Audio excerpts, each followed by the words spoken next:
Assalamualaikum warahmatullahi wabarakatuh.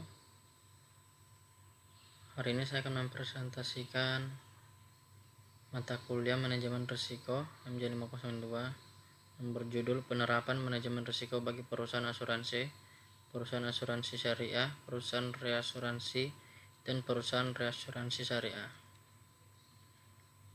Pengertian: perusahaan asuransi adalah perusahaan yang menyelenggarakan usaha asuransi umum dan atau usaha asuransi jiwa sebagaimana dimaksud dalam Undang-Undang Nomor 40 Tahun 2014 tentang perasuransian.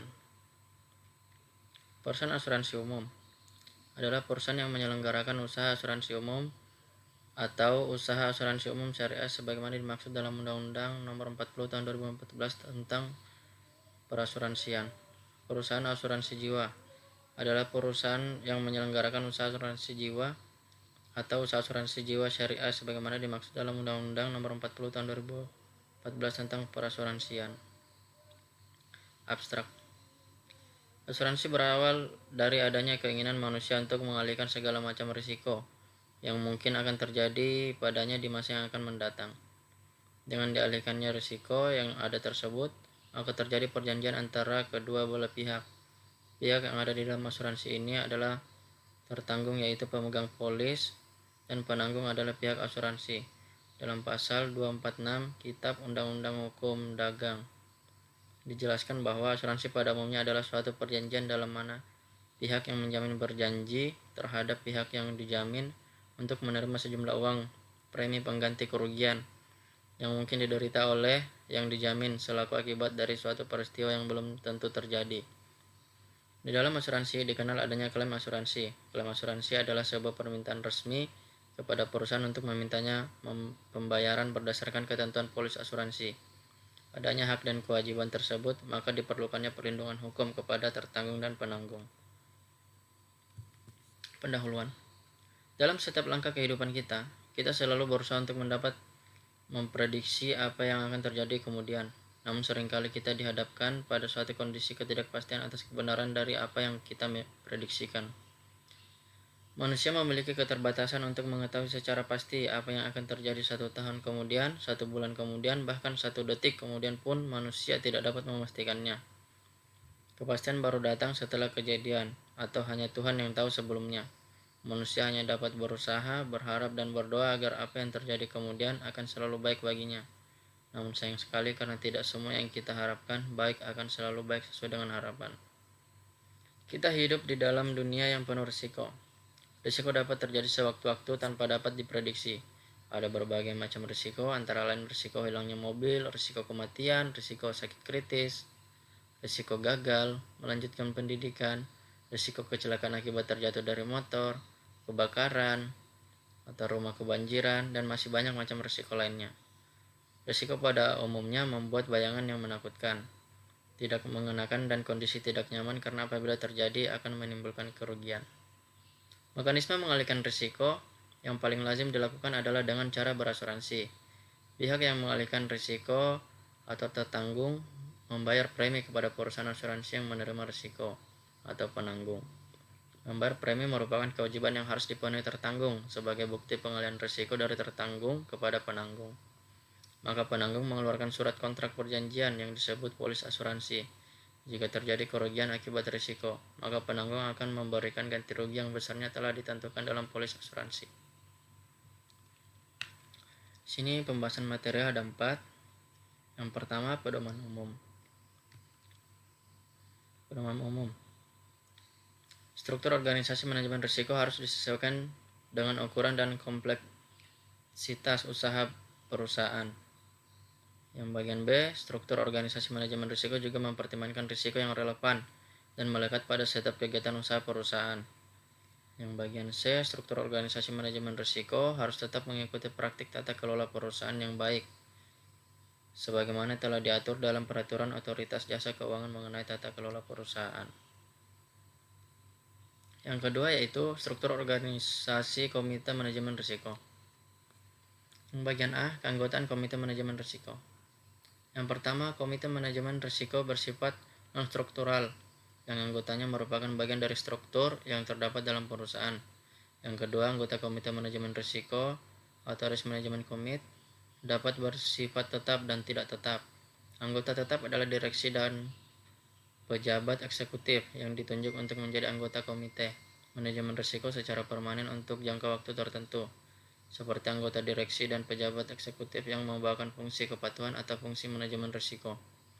Anggota tidak tetap adalah anggota direksi dan pejabat eksekutif yang terkait dengan topik yang dibahas atau direkomendasikan dalam komite manajemen risiko, seperti anggota direksi dan pejabat eksekutif yang membawakan fungsi investasi untuk topik pengelolaan dan penempatan investasi. Yang ketiga, komite manajemen risiko paling sedikit terdiri atas yang pertama, separuh dari jumlah anggota direksi, yang salah satunya merupakan anggota direksi yang membawakan fungsi manajemen risiko. Contohnya, apabila jumlah anggota direksi adalah 3 atau 4, maka anggota direksi yang menjadi anggota komite manajemen risiko paling sedikit terdiri atas anggota direksi yang membawakan fungsi manajemen risiko dan 1 orang anggota direksi lainnya. Bagian B, pejabat eksekutif terkait, yaitu pejabat eksekutif dari perusahaan yang berhubungan dengan risiko yang terdapat dalam kegiatan usaha perusahaan. Masih dengan struktur organisasi komite manajemen risiko bagian B, wewenang dan tanggung jawab komite manajemen risiko. Wewenang dan tanggung jawab komite manajemen risiko adalah melakukan evaluasi dan memberikan rekomendasi kepada direktur utama terkait manajemen risiko. Yang paling sedikit meliputi penyusunan kebijakan, strategi, dan pedoman penerapan manajemen risiko serta perubahannya, termasuk tingkat risiko yang diambil dan toleransi risiko, kerangka manajemen risiko serta rencana kondisi untuk mengantisipasi terjadinya kondisi tidak normal, perbaikan atau penyesuaian pelaksanaan manajemen risiko berdasarkan hasil evaluasi pelaksanaan manajemen risiko, antara lain menyempurnakan proses manajemen risiko secara berkala maupun bersifat insidentil sebagai akibat dari suatu perubahan kondisi eksternal dan internal perusahaan yang mempengaruhi kecukupan pendanaan, profil risiko perusahaan, dan tidak efektifnya penerapan manajemen risiko berdasarkan hasil evaluasi. Yang ketiga, penetapan hal-hal yang terkait dengan keputusan bisnis yang menyimpang dari prosedur normal, seperti pelumpuhan jumlah penempatan investasi yang signifikan dibandingkan dengan rencana bisnis perusahaan yang telah ditetapkan sebelumnya, atau pengambilan posisi atau eksposur risiko yang melampaui limit yang telah ditetapkan. Bagian ketiga, struktur organisasi fungsi manajemen risiko. Yang bagian A, struktur organisasi. Struktur organisasi fungsi manajemen risiko disesuaikan dengan ukuran dan kompleksitas usaha perusahaan. Yang kedua, fungsi manajemen risiko sebagai dimaksud dalam angka 1 dapat dilakukan oleh pejabat yang ditugaskan secara khusus untuk menjalankan fungsi manajemen risiko atau oleh satuan kerja yang secara khusus menjalankan fungsi manajemen risiko.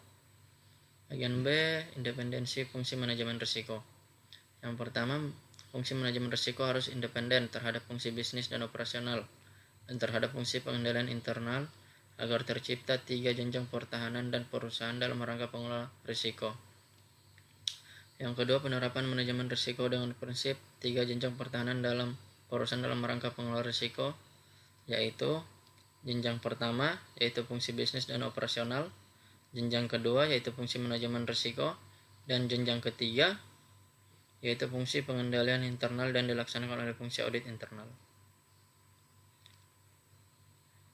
Yang ketiga, dalam struktur organisasi fungsi manajemen risiko, dalam penerapan manajemen risiko, masing-masing fungsi sebagaimana dimaksud pada angka 2 memiliki wewenang dan tanggung jawab. Yang pertama, fungsi bisnis dan operasional. Fungsi bisnis dan operasional merupakan garis terdepan perusahaan dalam menerapkan manajemen risiko yang memiliki wewenang dan tanggung jawab antara lain. Yang pertama, menyampaikan ekspor risiko yang melekat dan terdapat dalam masing-masing unit bisnis dan operasional kepada fungsi manajemen risiko secara berkala. Yang kedua, memastikan adanya lingkungan pengendalian risiko yang kondusif di masing-masing unit bisnis dan operasional. Yang ketiga, menerapkan kebijakan manajemen risiko yang telah ditetapkan dalam menjalankan kegiatan bisnis dan operasional. Dan yang keempat, menjalankan rekomendasi dari fungsi manajemen risiko dalam rangka pengendalian risiko di masing-masing unit bisnis dan operasional. Bagian B, fungsi manajemen risiko. Fungsi manajemen risiko memiliki wewenang dan tanggung jawab sebagai berikut. Mengidentifikasi risiko termasuk risiko yang melekat pada kegiatan usaha perusahaan. Menyusun metode pengukuran risiko yang sesuai dengan ukuran dan kompleksitas usaha perusahaan, termasuk mendesain dan menerapkan perangkat yang dibutuhkan dalam penerapan manajemen risiko. Yang ketiga, memantau pelaksanaan strategi manajemen risiko yang telah disusun oleh direksi, termasuk diantaranya pemantauan strategi manajemen risiko pada fungsi bisnis dan operasional. Yang keempat, memantau posisi risiko secara keseluruhan, komposit, per jenis risiko, dan per jenis aktivitas fungsional terhadap toleransi risiko. Yang kelima, mengkaji ulang secara berkala terhadap proses manajemen risiko. Yang keenam, mengkaji usulan pengembangan atau perluasan kegiatan usaha perusahaan yang difokuskan pada aspek kemampuan perusahaan untuk mengelola pengembangan atau perluasan kegiatan usaha, serta dampaknya terhadap eksposur risiko perusahaan secara keseluruhan. Yang ketujuh, mengevaluasi terhadap akurasi model dan validitas data yang digunakan untuk mengukur risiko bagi perusahaan yang menggunakan model internal dalam pengukuran risiko. Yang keempat, hubungan fungsi bisnis dan operasional dengan fungsi manajemen risiko.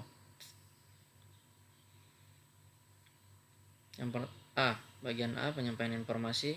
Fungsi bisnis dan operasional selaku jenjang pertahanan pertama dalam perusahaan dalam rangka pengelolaan risiko wajib menginformasikan eksposur risiko yang melekat kepada fungsi manajemen risiko secara berkala. Yang kedua, frekuensi penyampaian informasi eksposur risiko yang melekat disesuaikan dengan karakteristik jenis risiko. Apabila risiko yang melekat pada fungsi bisnis dan operasional dihadapi secara harian, penyampaian informasi kepada fungsi manajemen risiko dapat dilakukan lebih intensif. Yang bagian B, contoh hubungan antara fungsi dalam struktur organisasi manajemen risiko. Fungsi manajemen risiko pada perusahaan menjadi satuan kerja tersendiri yang bertanggung jawab langsung kepada direksi yang membawa fungsi kepatuhan atau fungsi manajemen risiko.